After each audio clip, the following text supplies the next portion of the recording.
네, 외교부 제1차관을 지냈던 최종권 연세대 교수 모셨습니다. 어서 오세요. 네, 안녕하십니까. 김종대 전 정의당 의원 모셨습니다. 어서 오세요. 안녕하십니까. 네, 오늘 아예 책을 딱 이렇게 전면에 배치해놓고 홍보를 하고 있습니다. 글쎄 그렇게 해주시네. 광고료 내세요. 광고료. 아니 뭐 제가 그동안의 사회적 기여와 MBC 발전에 끼친 그 공로를 또 작가들 제작진에서 좀 평가한 것이 아닌가 생각이 듭니다. 반사가 돼서 하나도 안 보여서 다행이네요. 예. 잘 보여 저 정도면. 예. 좀 조모형이 세서 좋아요. 팔리고 예. 있어요? 대망만 보이네. 예, 대망. 이렇게 자꾸 밀어 올리면 뜹니다. 대망만 보이네. 로는 안 보이고. 이 대망이 여러 가지 뜻을 갖고 있는 건 아시죠? 예, 일본 소설도 있고요. 여러 가지 있습니다. 네. 네. 그죠? 네. 알겠습니다. 네. 크게 성공하길 대망하겠습니다. 네. 하여간 폭망하지 않도록 열심히 대신 노력하겠습니다. 망하다. 예. 네. 크게 망하다. 그래요? 아니 남의 밥그릇을 가지고 너무 함부로 이걸로 얘기한다는 느낌이. 왜 나보고 첫째, 이쪽 보고 얘기해요? 좀 존중해달라. 네. 둘째, 공정한 진행을 부탁드립니다. 네. 예. 진행은 제가 하는 게 아니에요. 왜 저한테 그러세요 지금? 내려. 아니 글쎄. 하여간 알토란 같은 내용을 담고 있습니다. 꼭 한번 읽어보시기 부탁을 드리겠고요. 저희가 그 사인본 보내준다고 했거든요. 그래서 당첨자 5명 유튜브 공지사항에 올려둔다고 합니다. 네. 자, 답장 주시면 선물 발송한다고 하니까 꼭 보시고 이거 난데 하면은 꼭 주소 보내주시기 바랍니다. 네. 자, 오늘 주제 좀 이야기해 보겠습니다. 지난주에 미국에서 월스트리트 저널이었나요? 네. 주한미군 4,500명을 감축한다 이런 보도가 나왔습니다. 그다음에 그러니까 미 국방성에서는 일단 부인을 했는데 이게 뭐냐, 사실이냐, 언론 플레이냐 여러 가지 이야기가 있던데 최 교수님은 어떻게 그러니까 분석을 하십니까? 예, 일단 그 5월 22일 날이요. 미국 현지 시각인데 월스트리트 저널에 났어요. 추후에 말씀드리겠습니다만 월스트리트 저널이라는 것에 좀 주목을 할 필요가 있고요. 어쨌든 주한미군 4,500명 감축 계획에 관한 보도인데 이 보도에 따르면 트럼프 행정부는 현재 지금 약 28,500명의 주한미군주 약 4,500명을 철수를 시켜 감축을 시킨다는 얘기죠. 괌이나 다른 인도태평양 지역에 여러 기지로 재배치하는 방안을 비공식적으로 검토 중이다.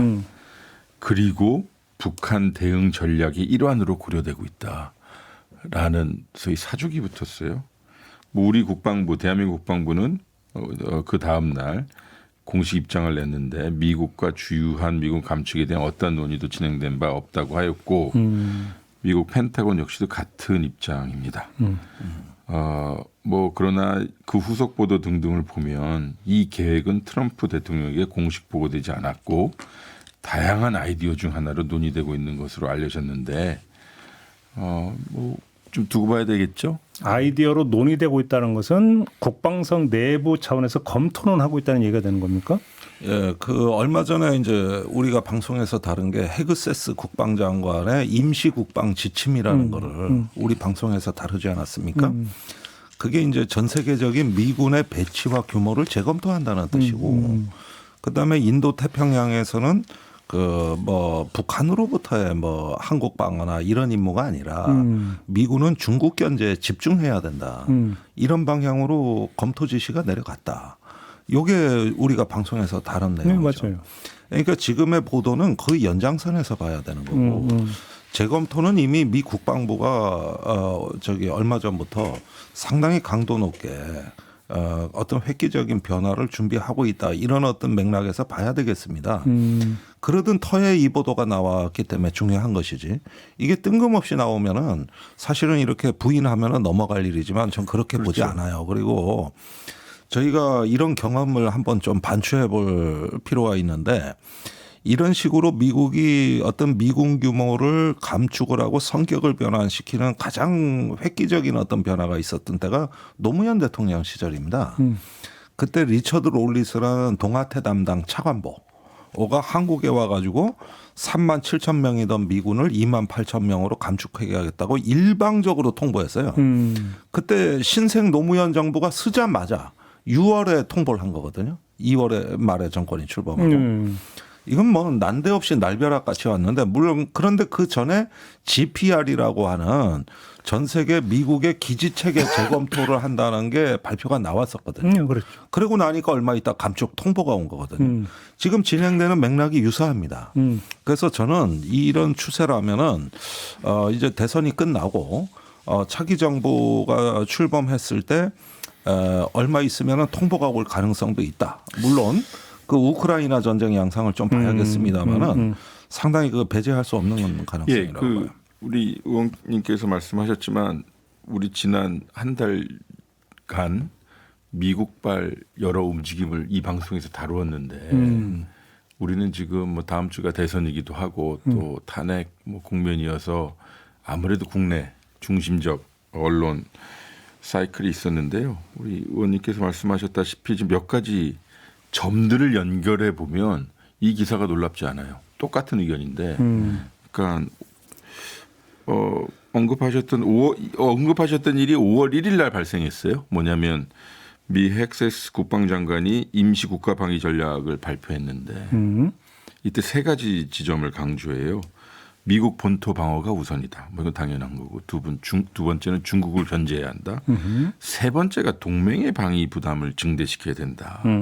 군사력 증강해야 된다. 뭐 이거고요. 그리고 일주일 후에 이건 잠깐 우리 언론에서 보도 안 됐고 여기서도 잘 안 다룬 내용인데 5월 6일 날 미 국방장관이 소위 군 지휘 구조, 미군 지휘 구조를 개편하겠다는 거예요. 일종의 감축인데 미국 사성 장군이 미국에 44명이 있대요.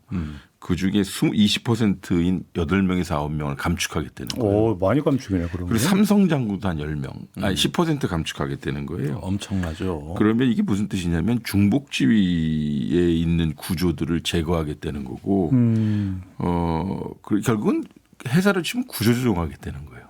그러니까 이제 저기 그 최상위급 그러니까 슬림하겠다 이거잖아요. 그렇죠. 그런데 이때 지휘서신에 고려 대상 중 하나로 주한미군 사령관 직위가 포함되었다는 거예요.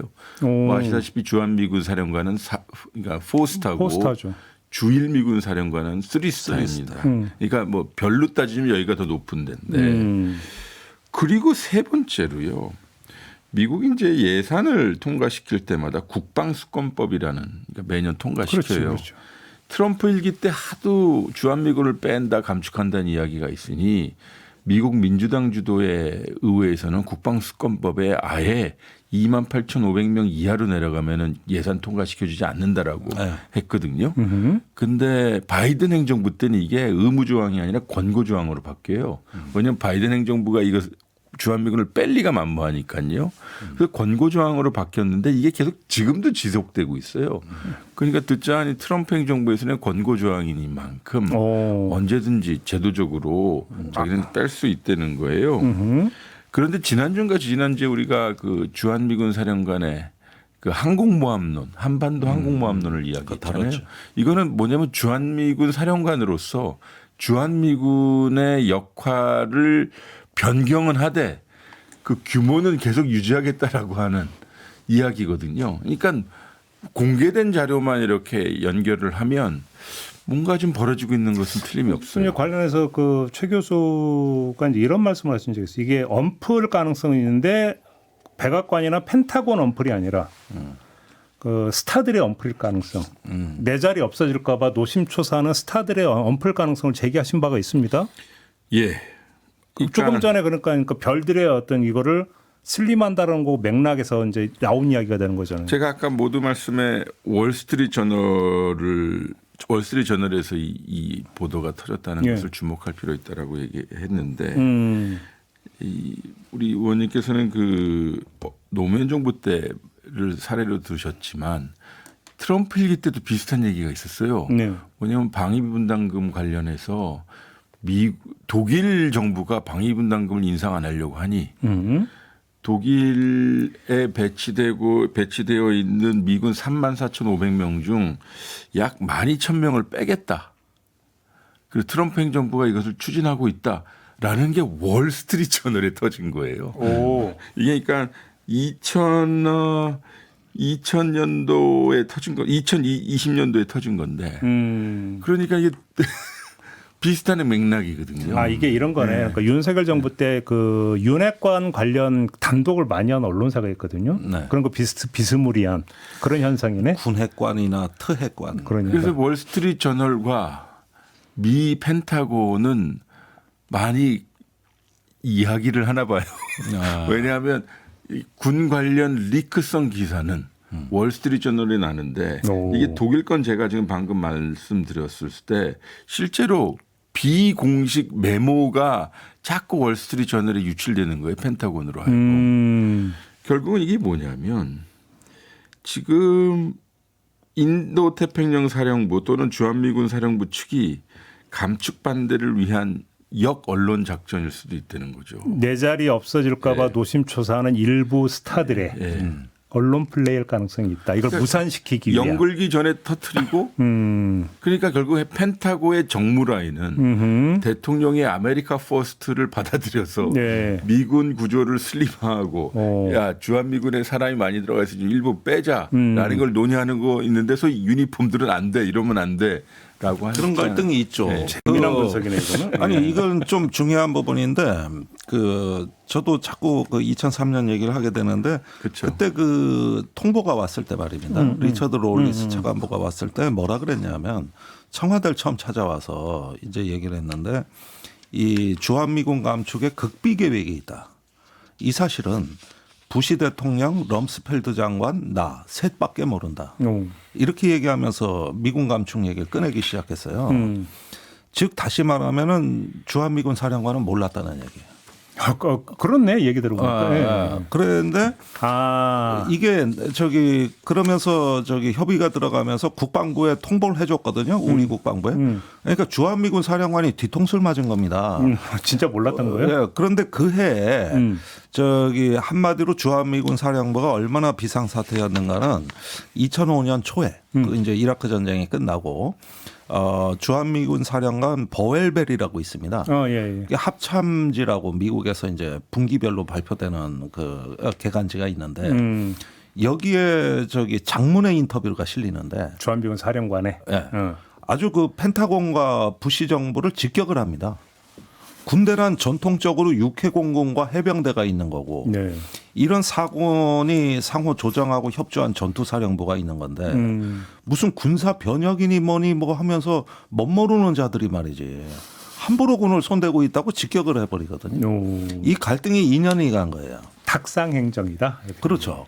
그런데 사실 지금 그 최 교수 얘기대로라면 이게 원래 미군의 주요 정책이 뭐 펜타곤이다 무슨 뭐 국가안보 전략서 뭐 국방 전략서 이러지만 사실은 미군의 어떤 의사결정의 중핵은 사성장군 회의입니다. 아 그래요? 예. 그 50명 가까운 사성장군들이 모여서 전체적인 의견을 모으거든요. 여기에서 군의 인력, 조직, 인사 이런 것들을 재판 논의하는 그 의사수령 기구예요. 그런데 펜타곤이 뭔가 이렇게 변화를 하려고 할 때는 네. 요 집단이 걸림돌이라고. 그러다 보니까 이제 패싱하는 경우가 간헐적으로 있는데 그렇다면 저는 트럼프하고 군부 간에도 모종의 긴장이 있다고 보는 거거든요. 암투의 결과로서 이런 보도가 나왔다라는 얘기도 될 수 있는데 알겠고요. 근데 또 하나. 근데 왜 4,500명이에요? 뭐 아시다시피 주한미군이 현재 통계상 28,500명인데요. 뭐 각주를 하나 달려면 정말 28,500명이니까 나중에 할 얘기지만 어떨 때는 많기도 하고 어떨 때는 적을 때고요. 어쨌든 28,500명의 구성을 보면 육군이 한 2만여 명 그리고 공군이 한 8,500에서 만 왔다 갔다 거려요. 그러니까 2대 1이죠. 그럼 왜 4,500이 뭐지? 꼭 집어서 왜 4,500이지? 그러니까 뭐 여러 가지 설이 있어요. 비전 투요원을 합치면 4,500이다라는 거 하나. 혹은 뭐 우리 순환 배치되는 스트라이커 여단 그겁니다. 규모가 한 4,500 정도 그거라고 되는데 봐요? 그러니까 왔다가 9개월 정도 있다가 딴 데 가고 왔다가 9개월 있다 딴 데 가는 건데 그거를 막아버리면 그러니까 순환 배치 안 한다는 것이죠. 그러니까 재배치 순환 배치 뭐 이런 방식인데 이것을 뭐 단절시켜 버리면 4,500명이 안 들어오는 거죠. 그래서 4,500명이 아닌가라는 생각이 듭니다. 근데 이제 최근에 미국의 그 군사 변환을 보면은 여러 가지 의미할 만한 새로운 개념들이 많이 나오고 있습니다. 근데 이제 과거에는 그 기지 중심 어떤 전방에서의 거점에 얼마나 많은 기지를 보유하고 있느냐. 근데 최근에 중국이 그 둥펑 미사일이 시리즈가 고도화되면서 예. 이렇게 모여 있는 기지가 굉장히 비효율적이라는 자기 반성이 있었어요. 예컨대 냉전 이래로 미군이 동아시아에서는 대규모 기지에 집착했거든요. 그러니까 괌해 기지, 옛날에 필리핀의 수빅만이나 클라크 공군기지, 그다음에 일본의 오키나와 요코스카 기지, 네네네. 한국의 평택 군산기지, 이렇게 대규모 중후장대한 기지 위주로 이렇게 군사력이 편제돼 있었거든요. 근데 이게 최근에 와가지고는 이것처럼 비효율적인 게 없다는 것이죠. 일단 미사일이 발전함에 따라 가지고 직결된 기지가 오히려 표적이 되고, 그렇죠. 그다음에 방어 능력이 취약합니다. 네. 그 다량의 미사일을 막아낼 방법이 없어요. 그러니까 이런 것보다는 분산되고 이렇게 여러 가지 어떤 기지들이 그 네트워크를 구성하면서 병력은 신속하게 순환돼야 된다는 거거든요. 이런 식으로 먼지처럼 쭉 뿌려주는 이런 어떤 그 형태로의 군사 변혁의 그 방향이 제시되다 보니 한국에 있는 특히 미 육군 지상군 병력이 걸림돌이 됩니다. 아니 기껏 평택에 그렇게 조성해 주니까 이제 와서 그런 얘기 한다고요? 그러니까 뭐야 그러면 또 그러니까 저기 호텔 스위트룸 다 예약해 나오니까 안 온다는 거예요. 참. 그러니까 이런 부분에서 거시적인 어떤 그 군사 변혁은 이미 바이든 때부터 훨씬 그 이전부터 시작이 된 거고 트럼프는 이것을 국방 예산 감축의 기회로 활용을 할 수도 있겠다. 그러면서 중국에 대한 압박을 높일 수 있는 방향으로 하는데 그거는 일본에 있던 한국에 있던 괌에 있던 지휘 체계를 다 통합해 주는 겁니다. 그래서 극동군 사령부를 네. 만들고 이런 식으로 가는 것이죠. 그래서 4,500명을 감축을 한다고 치면 주한미군의 성격 변화가 따라오는 겁니까? 어떻게 되는 겁니까? 아무래도 이제 북박이 지상군보다는 네. 해공군 위주의 기동군으로 성격이 더 강화될 가능성이 높습니다.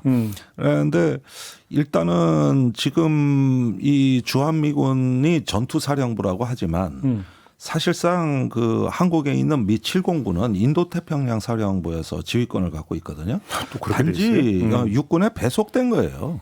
그래서 일반적인 지휘권이었고 작전 통제권만 있어요. 예. 쉽게 주한미군 말씀드리면 주한미군 사령관은 포스타로서 한반도 혹은 남한에 배치된 미군에 대한 그리고 우리 군에 대한 전시의 작전 통제권이 있다면 말씀하셨듯이 공군사령부는 하와이에 있는 인도 태평양 사령부에 지침을 받게 되어 있거든요. 그러니까 작전 개념과 뭐 우리 이렇게 다를 수 복잡해. 굉장히 복잡합니다. 이걸 이해하는 거 쉽지 않아요. 네. 그다음에 일본은 더 심합니다. 주일미군 사령관이 있다 그랬는데 그건 사령관도 아닙니다. 그냥 행정대표예요. 거기 있는 그 미 해병대, 병대. 5공군 뭐 이런 전력들은 전부 인도 태평양 사령부 움직이는. 예하부대들이거든요. 그래. 그러다 보니까 난립이 돼가지고 네. 지금 이 자체가 문제가 된 거예요. 그러니까 물어보셨듯이 주한미군의 성격 변화 현재까지는 대북 억제가 일종의 본령이죠. 주한미군의 그것이 뭐 물론 뭐 균형자의 입장에서 혹은 뭐 양안 관계에 개입하느냐 안 개입하느냐 문제는 있지만 현재까지 어쨌든 한국과 미국의 양국 정부가 동의하고 서명한 문서 그리고 여러 가지 회의체를 통해서 나타난 결과는 대북 억제란 말이에요. 이제 만약에 감군이 되면 그 감군된 그 주한미군의 성격을 봐야 하겠으나 어쨌든 대북 억제의 본령이 얼마나 주된 임무가 될지 조금 걱정되는 거죠. 항공모함에서 구축함이 되는 겁니까? 어떻게 되는 겁니까? 아니 항공모함도 안 좋고요, 구축함도 안 좋아요. 아니 그런데 해공군은 이거는 줄지가 않습니다.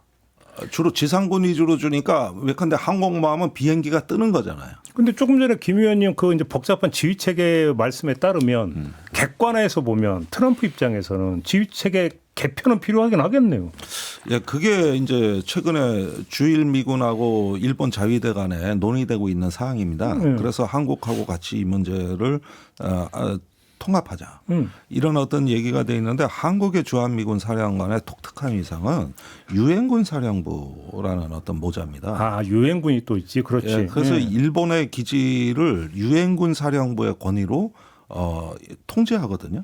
일본의 8개 유엔사 기지를. 그래서 포스터예요? 예, 이런 어떤 그 독특한 위상이 있는데 이런 것들이 이제 그 극동군 사령관으로 옛날 메가더 사령관처럼 이렇게 진화하려 그러면 한일 간에 상당히 어떤 그 서로 경쟁이 붙고 또 서로 주도권 다툼이 있기 때문에 쉽지 않은 과제거든요. 그러니까 사실은. 임시국가 방위 전략 일종의 지침서거든요. 국방부 장관의 야 이제 트럼프 행정부의 국가 방위 전략을 짜봐.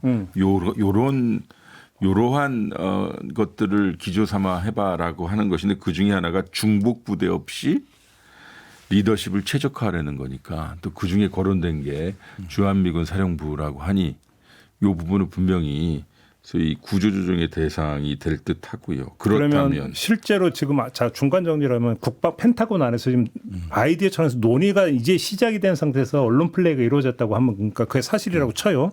그럼 최종적으로는 이 아이디어가 채택될 가능성이 높다고 보시는 겁니까 두 분은? 근데 이걸 한번 좀 알려드리고 싶은데 주로 일본이나 한국의 미군 장교가 배속될 때 처음에는 아주 기세등등합니다. 자기 임기 중에 한미일 군사 협력을 해서 이 동북아 뭔가 지휘 체계도 개선 현대화하고 뭐 유기적으로 하고 이런 그림들 다 갖고 와요. 그러니까 한 1년쯤 지나면은 이게 쉽지 않구나. 이래가지고 좌절에 빠집니다. 네. 그러다가 흐지부지 됩니다. 이걸 수십 년간 반복해 왔거든요. 지금까지. 그런데 아까 말씀드린 유엔 사령부라는 독특한 위상하고 한일 간의 서로 역사 관계라든가 신뢰 부재 이런 문제들에게 이제 하나둘 걸림돌이 생기기 시작을 하거든요. 그러면 인도 태평양 차원에서 중국 견제하는 걸로 다 우리는 미군 지휘 체계를 바꿔보자. 근데 동아시아 나라들이 이 중에 협조할 나라들이 별로 없습니다. 다 여기는 그 집단 안보보다는 양자 동맹이라든가 자국의 어떤 그 문화 역사를 갖다가 중시하기 때문에 유럽 같은 형태의 안보 협력 체계가 나오기가 힘듭니다. 우리가 왜 일본하고 왜 엮여? 벌써 저렇게 나오잖아. 이렇게 나오는 거야. 아니 근데 뭐 다 좋아요. 근데 어쨌든 미국발 신호가 가장 중요하고요. 중복 부대 없이 리더십을 최적화라고 하는 명분이 있고 주요 감축 검토 대상으로 주한미군 사령관이 있다면 네. 이 조치가 단순히 인사조직 개편에서 끝나는 것이 아니라 미군의 조직 개편 차원에서 이루어질 가능성이 많고요. 그렇다면 이 뭐 전략적 재배치 뭐 이런 것과 연결되어 있습니다만 어떨 때 보면 트럼프 행정부가 하는 여러 가지 일들이 한 가지 변수를 가지고 큰 파일을 조정하는 일종의 추동력이 있기 때문에 저는 그 어느 때보다 가능성이 높다. 그러면 차기 정부가 출범해서 우리 싫은데요 안 되는데 이렇게 뭐 좀 말빨이 먹힐 여지는 있을까요? 우리 정부가 싫다 좋다라고 언급은 할 수 있겠으나 예. 뭐 한미 동맹의 약화를 볼 수 있다. 북한의 오판을 뭐 유도할 수 있다. 뭐 심지어 중국에 대한 좋지 않은 시그널을 얘기할 수 있겠으나 그러면 얼마 낼 텐데요. 그렇게 가는 거지. 그렇게 이게. 갈 수도 있어서 그럼 거꾸로 저는 4,500명 감축이 이루어진다고 쳐요. 그럼 분담금 깎자 이렇게 나와도 되나? 그건 또 안 받아들여요. 뭐야? 현상 유지겠죠. 그러게나? 예. 근데 지금 이 문제가 그러면 지정학적으로 어떤 영향을 초래할 거냐. 뭐 돈에 관한 문제야 뭐 이루 말할 것도 없고요. 제가 보기에는 중국으로서는 그다지 달갑지 않은 변화거든요. 오히려 이게? 예. 이거는 뭐냐면은 조금 이제 정보화 시대를 넘어 지능화 단계로 이 군사 전쟁도 변하고 있지 않습니까? 그리고 우크라이나 러시아 전쟁에서도 우리가 새로운 전쟁 양상을 봤고 이런 어떤 그 추세를 봤을 때 이제 군사력의 범용성, 그다음에 신속한 투사력 이런 걸 통해 가지고 중국 자체에 대한 어떤 그 일종의 어떤 그 하나의 봉쇄 라인을 갖다가 구성하는데 하나의 어떤 군사력을 좀 유연하게 운영하겠다는 취지가 되니까 일단 중국으로서는 예의주시하면서 대응을 하지 않을까. 그다음에 두 번째는 대만 해협이 역시 가장 그렇죠. 긴장이 고조될 가능성이 있습니다. 이랬을 때 유사시에 투입하는 경로인데 만약에 미국에서 이 한국의 주한미군에 대해 가지고 철수가 일방적이라고 느끼며 반발한다면 그럼 한국도 대만 유사시에 같이 하는 그렇죠. 이런 것들을 요구할 수 있는 가능성이 대단히 높아 보입니다. 그 트럼프 어제 보도 보셨어요? 트럼프 발언? 아무리 동맹이라 하더라도 우리가 뭐 다 지켜줄 건 아니다. 육군사관학교 졸업식이죠. 네. 그 취지의 발언은 어떻게 해석을 하십니까? 근데 이제 미국과 그 동맹국을 강한 힘으로 지키겠다 뭐 이런 정도의 표현인데요. 제가 생각하기에는 이제 미국의 전통적인 동맹들하고 안보 조정이 예, 시작이 될 것 같습니다. 그래요. 예, 거기에 대해서 이제 어떤 뭐 트럼프가 동맹에 대해 가지고 한편으로는 달래기도 하고 이제 자기 미국 자국 우선주의를 하더라도 너무 반발하거나 걱정하지 말아라. 이런 뜻으로도 또 해석이 될 수도 있고요. 전 트럼프 대통령의 특히 2기에 재등장한 트럼프 대통령의 발언을 보면 우리가 들을 때 매우 거북하기도 하고 1기에 비해서 더욱 거칠어졌는데 사실 어찌 보면 미국의 본심을 지속적으로 설파하는 것 같아요. 물론 뭐 동맹도 지켜주겠다라고 하는 것인데 근데 말미에 붙은 것은 돈 더 내 이거거든요. 부담 더해. 마치 미국의 동맹들이 무임승차자인 것처럼 이야기하는 것이 저는 되게 좀 불편해요. 솔직히. 그러니까 미국이 우리를 혹은 동맹들을 일방적으로 도와주고 있는 것처럼 생각하는 것이 우리로선 불편하다 하더라도 사실 미국 사람들의 본심인 것처럼 읽히거든요. 그러한 미국을 앞으로 어떻게 상대해야 되느냐 이건데 아까 말씀하신 방위분담금 저는 이것도 우리가 미리 좀 말하는 것이 불편하기도 해요. 이미 이 기사가 나오고 4,500명 감축설이 나오고 언론에서는 미국이 이 4,500명 감축을 가지고 방위분담금을 압박할 거다라고 하는 기사가 주로 이루고요.